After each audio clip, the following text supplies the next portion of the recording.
Well, I must have sweet blood.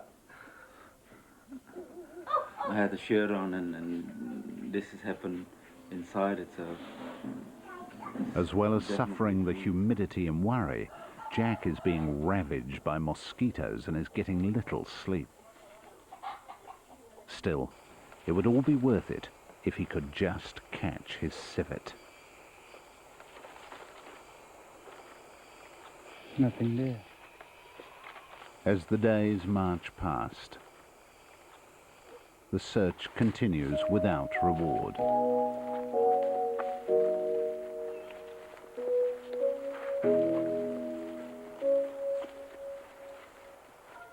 But it does have other rewards. He gets to share his passions. Most everyone in the village fears snakes, so Jack's lesson at school is that very few snakes on the island are harmful, and most are helpful because they eat pests like mice and rats. One of the boys is brave enough to come up and touch one, which encourages the other children. Jack also talks to the children about not hunting or eating their rare creatures. But in the back of his mind, he fears the advice is already too late to help the civet. I was very confident, 100% confident to get one within a week.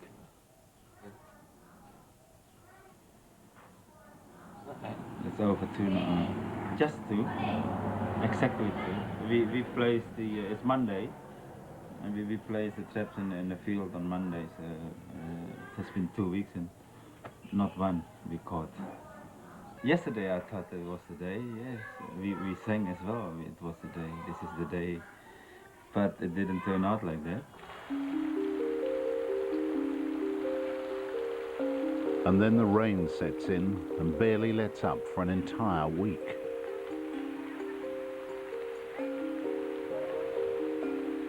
Unable to cross into the park, his 3rd week on the island of Sulawesi is entirely washed away.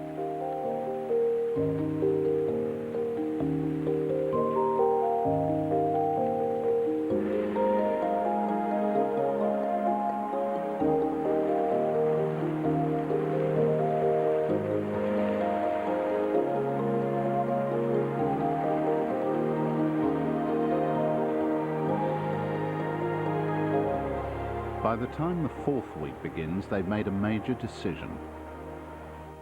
If they don't catch a civet today, they will move their traps to an entirely new area.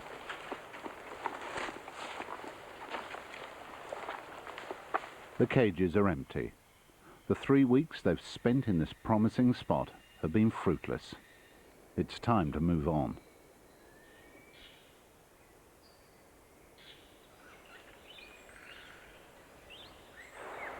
The next day, Jack and Ulisan hike in with their team to remove all of their cages.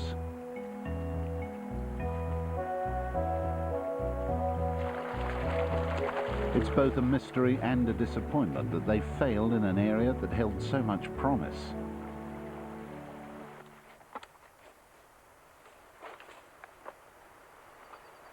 Perhaps there was only one civet on this hillside, and it's now in someone's pot.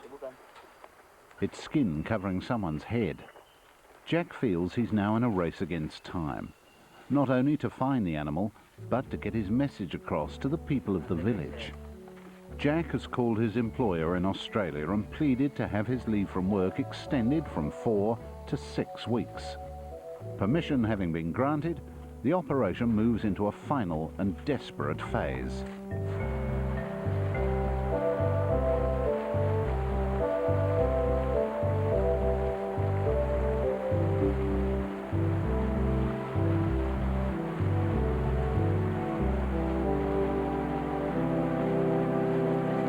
Ulisan has heard reports of civet activity inside the park about 6 miles away. That's the area they will move to.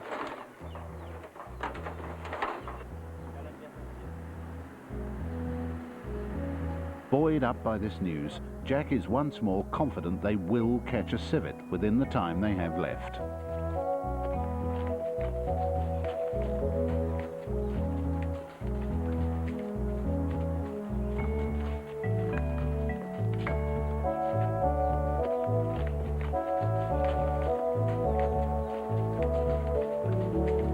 To reach the new area, they have to cross a river that's deeper and swifter than the one they faced before. But after struggling so far up and down hills with the traps, the river doesn't dampen their determination.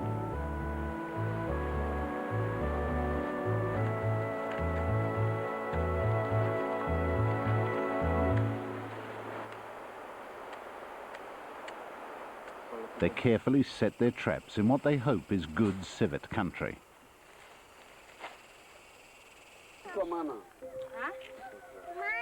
And in the village, Jack continues with his role as Dr. Dolittle.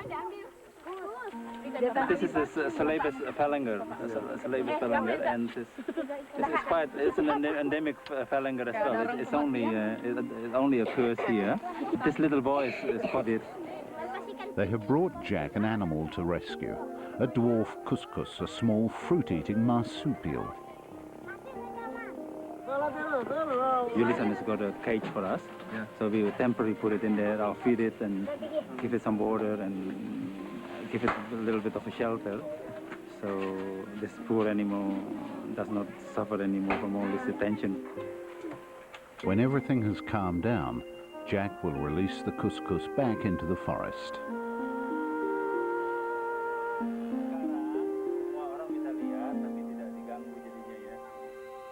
At the end of week 4, while checking traps in their new area, Jack and Ulasan catch a hunter. He shows them his snare.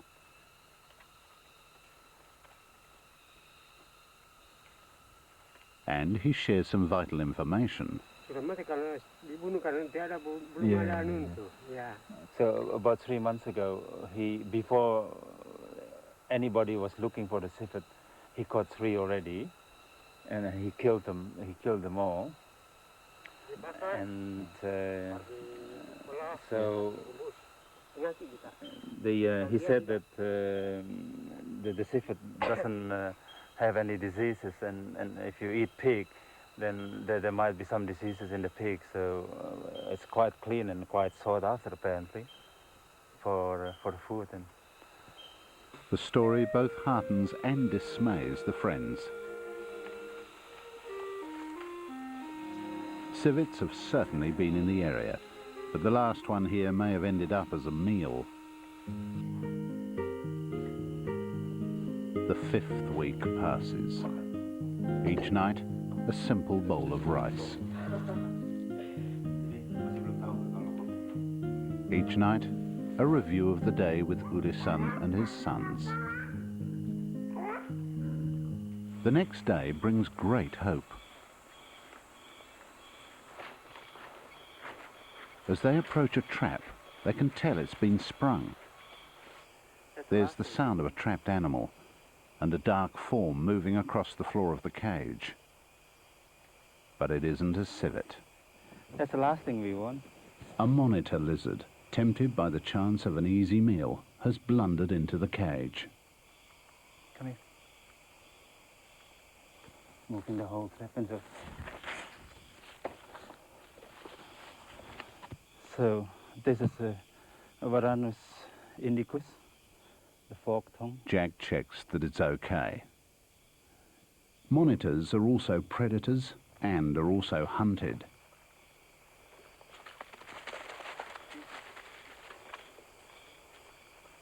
We are here to catch the civet, and so far it has been hard, very hard indeed.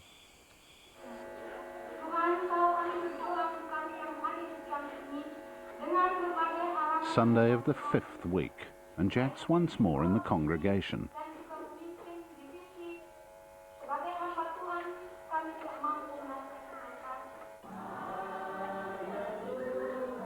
Today, the preacher calls forward those who have a special need for prayer.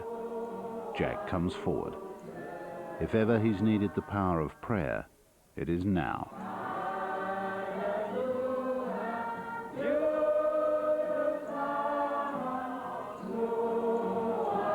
As if in answer, the next day there's a report of civet activity close to their new trapping area. Here also, from the hut behind this big log, chickens have been taken. Chickens have been taken by the civet. Jack and Ulasan quickly decide to change their bait, hoping that the civet has developed a taste for chicken. This could be the break they've been waiting for.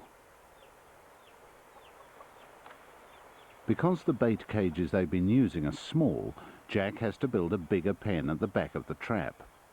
The rooster is very cooperative.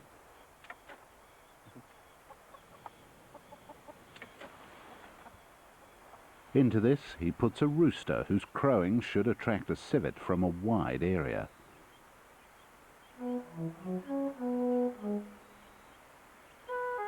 And the next day brings even better news. There are civet prints everywhere. An animal has prowled around the area during the night. This is the day. We still have 5 traps to check. So I will check 2, Ulasan will check 2, and one will be checked by somebody else and will be reported to us today.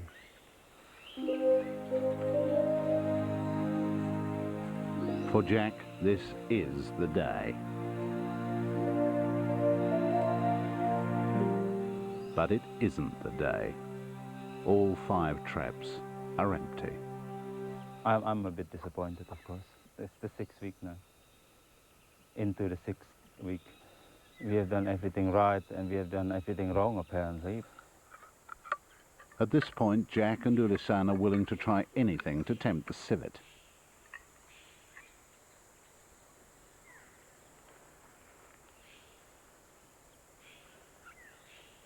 Sardines may not be the usual diet of a civet, but desperate times call for desperate measures, and they hope the powerful, oily odour will work its magic.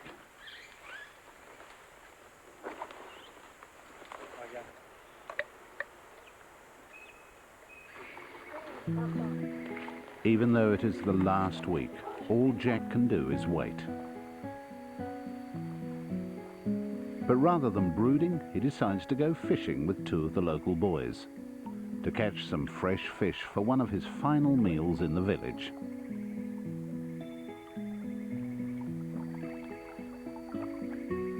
But the only thing they manage to catch today is a hungry leech.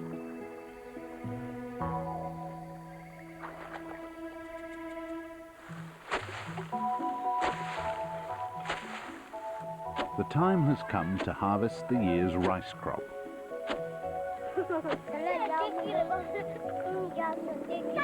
The year for the villagers is measured by the planting and harvesting of rice. For Jack, his time is measured in days of annual vacation that he's used up.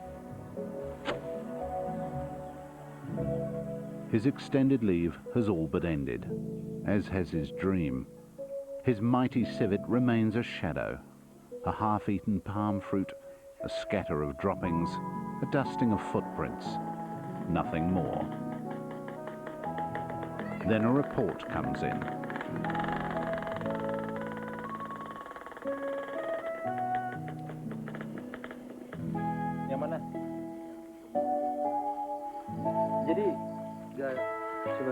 As if to tease and torment him, with 1 night left, the civet has taken a chicken from beside one of the traps. If you look carefully here, you can still see some teeth marks there on the neck of the chicken. It's very hopeful. Yeah. It's very hopeful.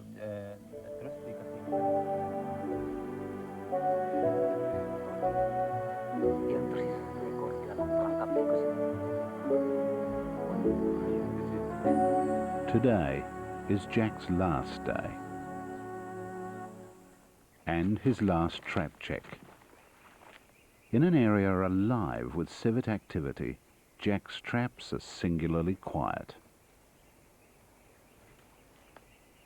Once again, every trap is empty. His leave can't be extended any further. Jack has to go home without having found his civet.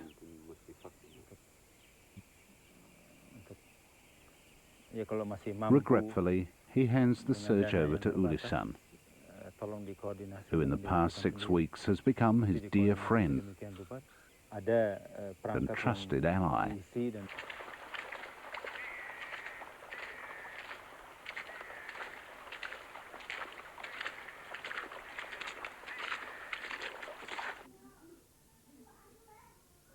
All Jack can do now is pray that Ulisan will succeed where he failed.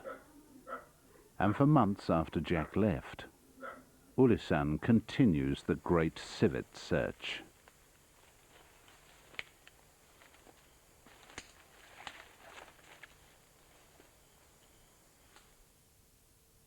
Then at Christmas, almost 18 months later, Jack rushes back to Indonesia. Wonderful Christmas presents. We have an email that was sent to us to notify that a young male civet is caught. 2 weeks ago, Ulisan heard that a local hunter had snared 3 civets. By the time he got to him, 2 had been eaten. The third, a young male, had been saved by its scrawniness. Ulisan confiscated the civet and nursed it back to health. Finally, the 2 old friends can at last congratulate each other.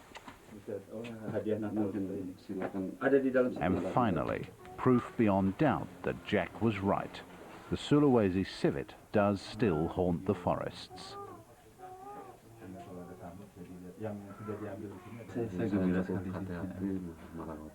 Ulisan tells of the odd puffing noises it makes when it feeds.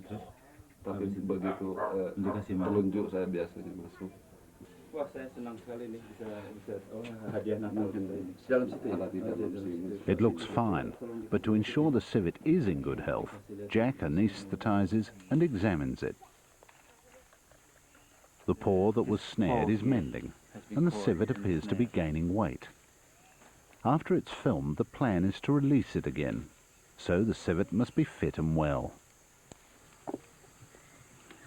So I'm putting this antiseptic ointment in it, as it's quite in the further stage of its healing. He puts some antiseptic on the wounded paw as an additional precaution. The animal head is a bit dirty. And he checks around the eyes for any sign of further infection. It's still reacting to me, and I'm very glad to that. Jack also examines the civet's specialized webbed back feet that give it phenomenal climbing prowess. Really grip like anti-slip pad for climbing. I think this animal is about a bit over a year old. You can see the canine is still relatively young. They can be much bigger than this. Now this animal is going to wake up on me, so I'm going to carry it. And to Jack and Ulisan's relief, it's now very healthy. I'm going to be quick. At last, Jack gets to show his fellow Indonesians one of the most precious animals in a forest of strange and bizarre animals. To his delight, the civet quickly settles, and he's able to record images as if it was discovered deep in the forest hunting. This part-time fruit eater, part-time predator, has evolved in its special way on this very special island called Sulawesi.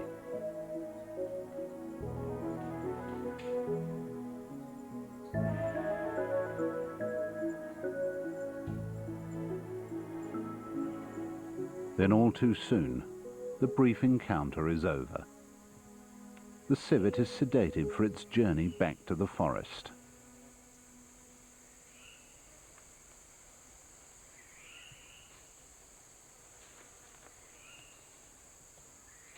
But the word of Jack's find has spread like wildfire. Rangers from all over the park come to marvel at this shadowy animal that they've heard so much about, but have never seen.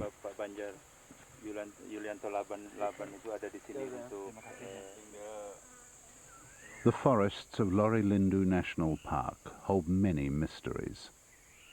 They finally revealed one of their best-kept secrets, which, now, is returned well-fed to its forest home.